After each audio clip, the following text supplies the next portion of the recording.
وروسته له هغه چې د افغانستان اسلامي امارت د منظم یونیفورم د ویش لړۍ د پیل خبر ورکړ، نن د کابل ښار د 9مې امنیتي حوزې ته د یاد یونیفورم د ویش لړۍ پیل شوه.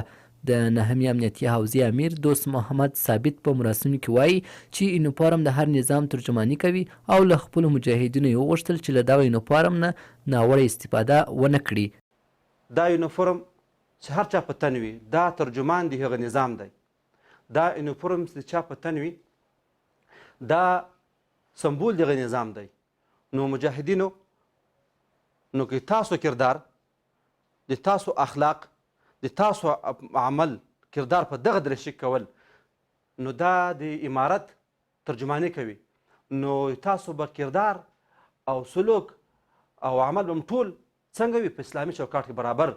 او هغه اصول به موافق وي کوم اصول چې تاسو د امیرانو لخوا درکړل شوي دي. خدای نخواسته که تاسو له دغه یونیفورم سره ناغېړي لاابالي وکړئ نو د ټول امارت سره مو جفا وکړه. محمد ثابت زیاتوي چې د یونیفورم د ویش لړۍ څخه وروسته څوک حق نه لري چې د شخصي جامو کې د تلاشي تمځای کې ودرېږي، او زیاتوي که د کوم مجاهد له لوري داسې عمل ترسره سي د سزا ترڅنګ به منفک هم سي. او په چک پوینټو باندې بې یونیفورم درېدل دا یو مسؤلیت دی، او که هر څوک په چک پوینټ کې بې درېشي ولاړو نه تنها داسې دته به سزا ورکړل کېږي، سزا سره به منفکېږي هم، ځکه دا یوازې د دې دپاره دی چې د ولس ته او د ښار ته امنیت راولي او د نورو خلکو نه فرق وسي. په ورته مهال د 9مې امنیتي حوزې ځواکونو د یونیفورم د ویش څخه خوشحاله دي او وایي چې چاته به اجازه ورنه کړو تر څو له دې یونیفورم څخه ناوړه استفاده وکړي. دا د یونیفورم په باره د یونیفورم چې د اسلامي امارت مجاهدین ته توزیع شوی ده،